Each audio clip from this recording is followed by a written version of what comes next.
Okay, Coach Beecher, Cedar Point duels. You guys, Archbold, right? Like to get a little summer wrestling in. Yep. State champ this year, by the way. We did. Yep. And a hammer weight, by the way. Nice. That's right? always nice to have. Hammer weight, 182 pounds. How do you guys build off of that for your team? Getting here in the summer, wrestling some duels against some Ohio teams, some Michigan teams. Yeah, obviously now is just getting the mat time. We're not worried about necessarily the results of dual meets, but just getting the kids out there and getting as much mat time as we can against other guys. We work it out a couple times a week with open mats, and to get some competition in addition to the open mats is always nice for the kids as opposed to just being in the room every day. When you look at this event, you come into this facility. We're in the back, Jim. Yeah, the facility's phenomenal. We run a big tournament at Defiance College, on 12 mats. So that first thing when I get in here, I'm counting like how many mats you can get in the place.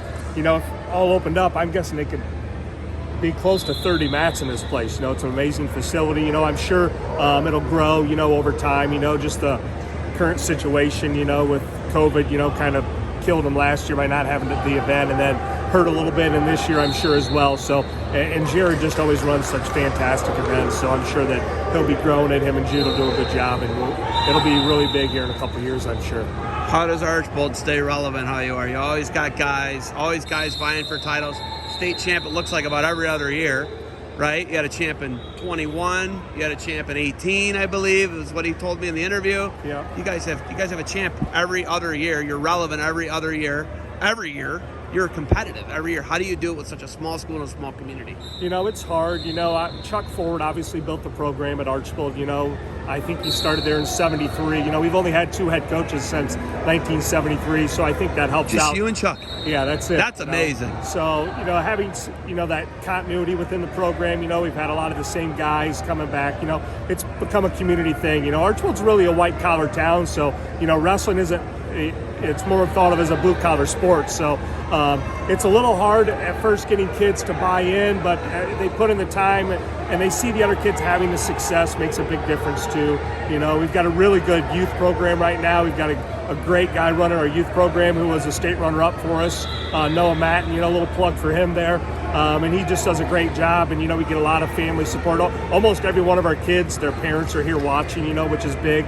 So having that support within the community helps out, and we've been a little down in terms of dual meets, but it seems as though we always get judged by our performance at the end of the year. And I tell the kids, as long as you have a couple kids doing really well at the state meet, that will say a lot about your program. So, and we've got one kid right now that's not here today. He's wrestling on the Ohio dual team, so he's at a camp this weekend at Mike Matton's house. So he's going to be a tough kid for us next year. Brody Dominic, who plays as a freshman this year, so we're expecting big things out of him next year as a sophomore.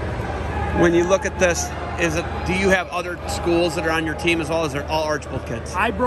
There's 2 kids. One of my really good friends from where I went to high school at Ayersville, I brought his 2 sons with me. They work out at my house. They've been at my house this week working out and stuff with me. So we had spots at their weight, so we brought them along. And then we brought Carson Chisa from Delta as well because we had an open spot there. So aren't you guys like enemies? Yeah, frenemies, I guess. When we're wrestling in a dual meet, we definitely don't like each other, But our coaching staffs, we get along really well and stuff. So, and the better that they get, the better we get, So it's kind of like you see it in all the leagues, the leagues that are tough. Those NWAL, right? Yeah, NWAL.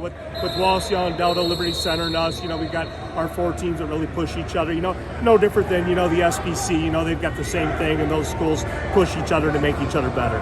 Awful news about the SBC. Oak Harbor leaving the SBC. I'm sad.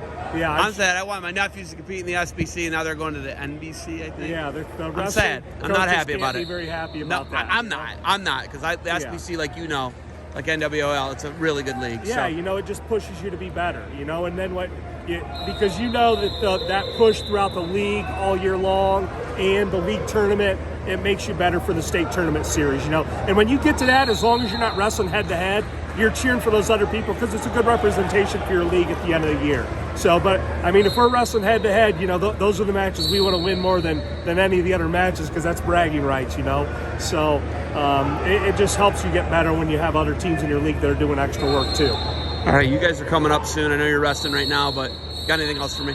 No, we're good. Thanks a lot for putting in the time you do. Thank you for the time. I appreciate you guys. Good luck. Is it Blue Streaks? What is it? We are Blue Streaks. Blue Streaks. Go Yep. Blue Streaks, and good luck to you guys moving forward. Thanks. Appreciate it.